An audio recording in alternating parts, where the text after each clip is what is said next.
বিসমিল্লাহির রহমানির রহিম। আসসালামু আলাইকুম ওয়া রাহমাতুল্লাহ। সুপ্রিয় আলোর পথের দর্শক মণ্ডলী, আশা করি মহান আল্লাহ রব্বুল আলামিনের অশেষ মেহেরবানি ও দয়ায় আপনারা সবাই ভালো আছেন।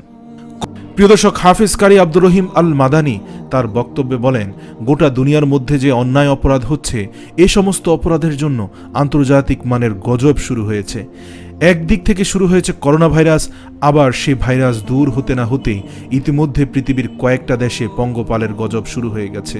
পঙ্গপালের গজব করোনা ভাইরাস থেকে আরও মারাত্মক। এই পঙ্গপালকে আমাদের ভাষায় আমরা বলে থাকি ঘাসফড়িং।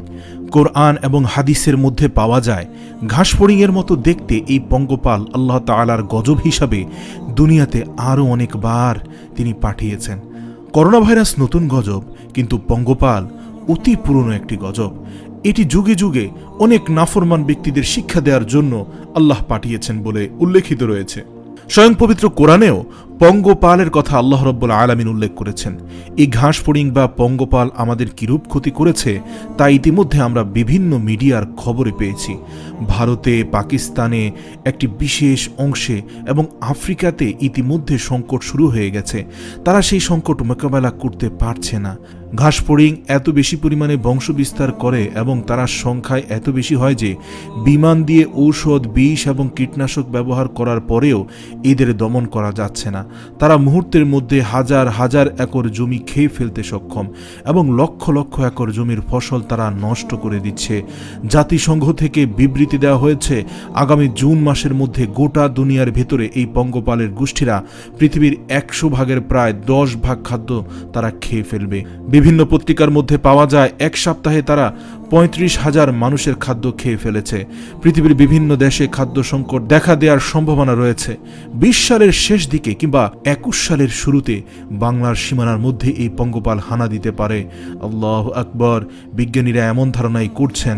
আমরা আল্লাহ তাআলার কাছে দোয়া করি, আল্লাহ যেন আমাদের এই গজব থেকে মুক্তি দান করেন। করোনা ভাইরাসের গজব থেকে আমাদের মুক্তি পেতে না পেতেই, আমাদের ঘুম ভাঙতে না ভাঙতেই আরেক গজবের শুরু হতে যাচ্ছে এবং এটি খুব ভয়াবহ একটি গজবে পরিণত হবে। এই গজব আল্লাহ তাআলা দিয়েছেন ফেরাউনকে ধ্বংস করার জন্য এবং তাদের হেদায়েতে দেওয়ার জন্য। আল্লাহ তাআলার রাস্তায় ফিরে আসার জন্য এই পঙ্গপালের গজব দিয়েছিলেন। আজকে সেই গজব পৃথিবীতে কেন আসছে? এর অর্থ হচ্ছে ফেরাউনিভাবে পৃথিবী শাসন করার জন্য এবং মানুষদের উপর ফেরাউনি জুলুম করার জন্য। গোটা দুনিয়ায় এখন পর্যন্ত ফেরাউনের শাসন চলছে। এমনকি কোরআনে বর্ণিত হয়েছে আল্লাহ তাআলা কিভাবে পঙ্গপাল দিয়ে ফেরাউনকে শাসন করেছিলেন। আল্লাহ রব্বুল আলামিন বলেন, নবী মূসা কালিমুল্লাহ যখন হাজারো প্রচেষ্টার ফলে হেদায়েতের পথে আনতে পারলেন না তার দেশের জনগণকে, ফেরাউন বললেন, হে মূসা, আমাদেরকে জাদুগ্রস্ত করার জন্য তুমি যত নিদর্শনই নিয়ে আসো না কেন, অবশ্যই আমরা তোমার প্রতি ঈমান আনব না। আল্লাহ তাআলা বলেন, তখন আমি গজব স্বরূপ তুফানকে পাঠিয়ে দিলাম। তুফানের ফলে তাদের গোষ্ঠী লণ্ডভণ্ড হয়ে গেল। তারপর আমি গজব হিসাবে পঙ্গপাল পাঠিয়ে দিলাম। তখন এই পঙ্গপাল হাজার হাজার একর জমি ধ্বংস করে দিল। তারপর আমি উকুন পাঠিয়ে দিলাম, তারপরে ব্যাঙ পাঠিয়ে দিলাম, তারপরে রক্ত পাঠিয়ে দিলাম এবং পর্যায়ক্রমে একের পর এক আযাবগুলো তাদের উপর বর্ষিত হলো। কিন্তু তারা অহংকার করেছে এবং তারা প্রকৃতপক্ষে অপরাধী জাতি ছিল। আল্লাহ সুবহানাহু ওয়া তাআলা কোরআনে 5টি গজব এর কথা বললেন। আল্লাহ বলেন, আমি তুফান পাঠিয়েছিলাম এবং তুফানের মাধ্যমে আমি তাদের সতর্ক করলাম। পঙ্গপাল যা বর্তমানে ভারতের সীমানায় অবস্থান করছে এবং বর্তমানে তারা ভারতের অসংখ্য কৃষকের ফসল বিনষ্ট করে দিচ্ছে। মুহূর্তেই তারা হাজার হাজার একর জমির ফসল খেয়ে নষ্ট করে দিচ্ছে। এই গজব কেন হবে না?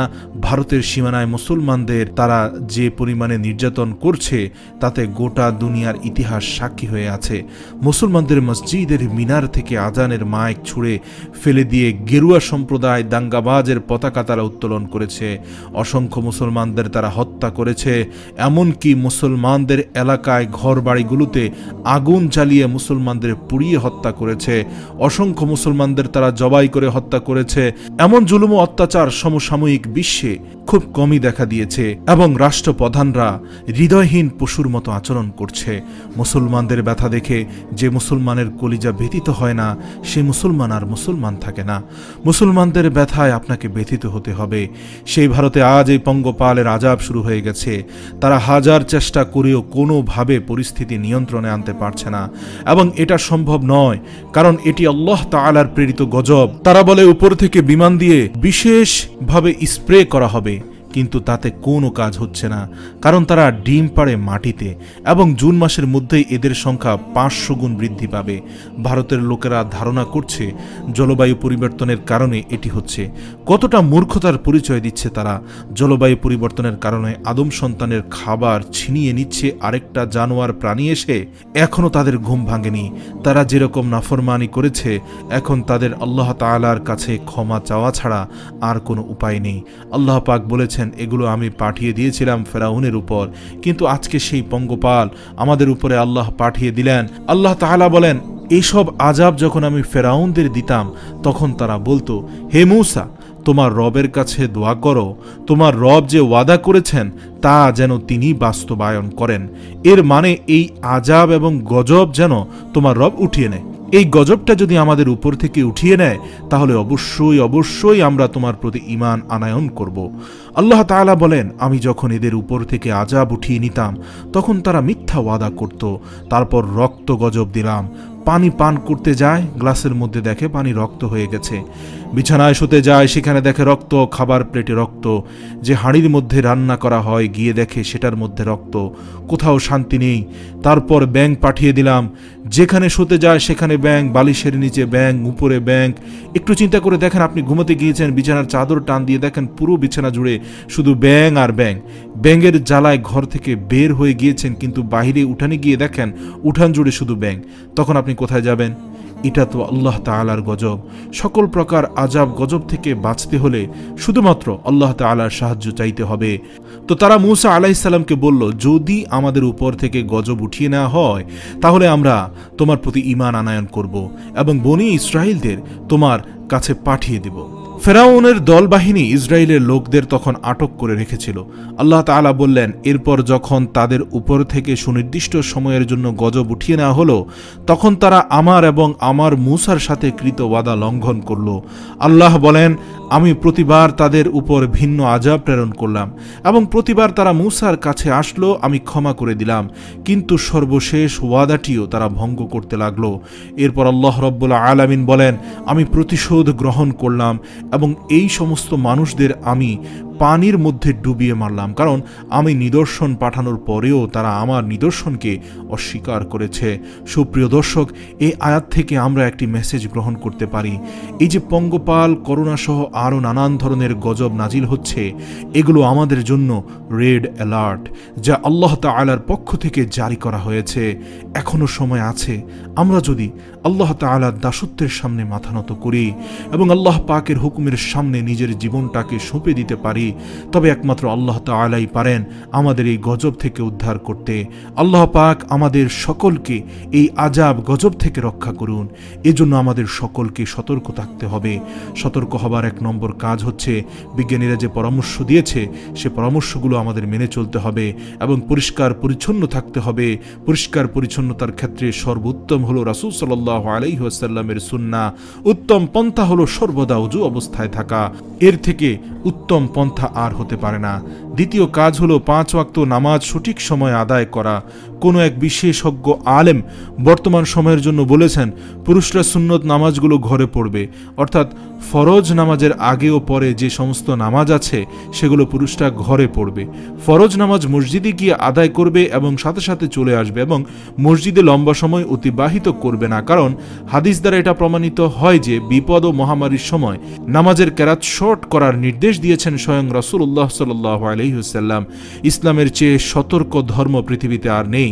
এজন্য লম্বা সময় ধরে কোনো জায়গায় যাওয়া যাবে না, প্রয়োজন ছাড়া রাস্তাঘাটে বের হওয়া এবং আড্ডাবাজি করার কোনো প্রয়োজন নেই। এমনিতেও ইসলামে অনর্থক কাজ করা জায়েজ নয়, বিনা কারণে কোথাও গাল গল্প করা ইসলামে জায়েজ না। আর সেক্ষেত্রে একটি সতর্কবাণী যেহেতু আল্লাহ তাআলার পক্ষ থেকে এসেছে, সুতরাং কোনো অবস্থাতে আমাদের এগুলো অমান্য করা উচিত হবে না। আর খাস দিলে আল্লাহ তাআলার কাছে তওবা করব এবং তার সাথে আমরা সতর্ক হব যে আমাদের আমলের লোকসানই আমরা কোথায় করে ফেলছি। কারণ আল্লাহ তাআলা চাইলে যে কোনো সময় কিয়ামত হয়ে যেতে পারে। কখন যে কিয়ামত চলে আসে একমাত্র আল্লাহ তাআলা ছাড়া আর কেউ জানেন না। কারণ ছোট ছোট কিয়ামতের আলামতগুলো ইতিমধ্যে পৃথিবীতে সংঘটিত হয়ে গেছে, স্বল্প কিছু পরিমাণ বড় বড় আলামত এখনো বাকি আছে। সুতরাং যারা এই ভিডিওটি দেখছেন তাদের সবাইকে বলবো, আমাদের 1 নাম্বার সতর্কতা হচ্ছে 5 ওয়াক্ত নামাজ পড়া এবং সর্বদা ওযুর সাথে থাকা। এবং মা বোনদের বলছি, সামরিক মাস্ক ব্যবহার না করে আপনি খাসভাবে পর্দা করুন। ঘরের মধ্যে মাস্ক পরার দরকার নেই, যখন আপনি বাইরে যাবেন তখন পর্দা করুন। আচ্ছা, এখন তো মাস্ক পরাটা বাধ্যতামূলক, তো এখন মাস্ক না পরে নেকাবটা পরে নিন। শুরু হয়ে যাক এখন থেকে পর্দার প্র্যাকটিস। আল্লাহ তাই চাইছেন এবং এর জন্যই এখন মাস্ক পরা বাধ্যতামূলক। দেখুন যে ফ্রান্সের রাষ্ট্রীয়ভাবে নেকাব পরা অপরাধ বলে গণ্য করা হয়েছে, সেই ফ্রান্সে নেকাব না পড়লে 150 ইউরো জরিমানা। সুবহানাল্লাহ। আল্লাহ পাক কোরআন মাজিদে একটি আয়াতের মধ্যে বলেছেন, আমি যদি চাই তাহলে তোমাদের সবাইকে এক দলে ভুক্ত করে দিতে পারি। যদি আল্লাহ তাআলা চান তাহলে কি কোনো সময় লাগবে? কখনোই লাগবে না। তার নির্দেশ এক মুহূর্তে সকল বান্দা তার নিকট মাথা নত করতে বাধ্য হবে। কিন্তু আল্লাহ তাআলা বলেন, আমি আল্লাহ মানুষকে ছাড় দিয়েছি, তাদের ইচ্ছা শক্তি দিয়েছি, ভালো মন্দ গ্রহণ করার যোগ্যতা দান করেছি। আমি যাকে খুশি তাকে বিভ্রান্ত করি এবং যাকে খুশি তাকে হেদায়েতের পথে পরিচালনা করি। অবশ্যই তোমাদের কৃতকর্ম সম্পর্কে কিয়ামতের ময়দানে জবাবদিহি করতে হবে। এর জন্য আমাদের সকল দিনী ভাইদের বলছি, সুপ্রিয় দিনী ভাই, মহান আল্লাহ তাআলা যদি চাইতেন তাহলে আমাদের দাড়ি রাখতে বাধ্য করতে পারতেন, নামাজ পড়তে বাধ্য করতে পারতেন, মা বোনদের পর্দা করতে বাধ্য করতে পারতেন। কিন্তু মহান আল্লাহ তাআলা চান যে তারা বাধ্য হয়ে নয়, আমরা যেন নিজে থেকে তাকে ভালোবাসি। আল্লাহ পাক আমাদের ছাড় দিয়েছেন কিন্তু ছেড়ে দেননি। এই সুযোগে আসুন আমরা আল্লাহ তাআলার দরবারে তওবা করি। আমরা যদি কোনো বান্দার হক কেড়ে নিয়ে থাকি তাহলে তার হক তাকে ফিরিয়ে দেই এবং বান্দার কাছে ক্ষমা চেয়ে নেই। আপনি কারো জমি দখল করে থাকলে তার জমি তাকে ফিরিয়ে দিয়ে তার কাছে ক্ষমা চান। যদি আপনি ভাই বোনের হক নষ্ট করে থাকেন তাহলে ভাই বোনের হক ফিরিয়ে দিন এবং ক্ষমা চান। কারণ দুনিয়াবাসী আবারও দেখেছে আল্লাহ তাআলার হুকুমের সামনে আমরা নিতান্তই অসহায়। মনে রাখবেন, আমাদের প্রত্যেকের কিন্তু একদিন আল্লাহ তাআলার সামনে যেতে হবে। তখন আমরা আল্লাহ রাব্বুল আলামিনকে কি জবাব দিব? এমন কোনো জীব বলতে পারবে না যে সে চিরদিন বেঁচে থাকতে পারবে। অবশ্যই একদিন আমাদের সকলকে আল্লাহ তাআলার সামনে যেতে হবে। তখন আমরা আল্লাহ তাআলাকে কি জবাব দিব? এতগুলো সতর্কবাণী আসার পরও আমরা ফেরাউনের মতো সংশোধন হইনি, তাহলে কি আমরা ফেরাউনের কাতারে যাব? আল্লাহ তাআলা তো ফেরাউনকে মেসেজ দিয়েছিলেন, কিন্তু ফেরাউন মেসেজ গ্রহণ করেনি। আজও তো সেই অবস্থাই চলছে। আল্লাহ তাআলার পক্ষ থেকে সতর্ক হওয়ার মতো যাবতীয় জিনিস এসে পড়েছে, কিন্তু মানুষ তা গ্রহণ করছে না, উল্টো নাফরমানি করেছে এবং নামাজের বিরুদ্ধে কথা বলেছে। হে আল্লাহ, আমাদের প্রতিটি মুসলিমকে নামাজি বানিয়ে দিন। হে আল্লাহ, আমাদের মা বোনদের খাস পর্দা করার তৌফিক দান করুন। আমিন সুম্মা আমিন।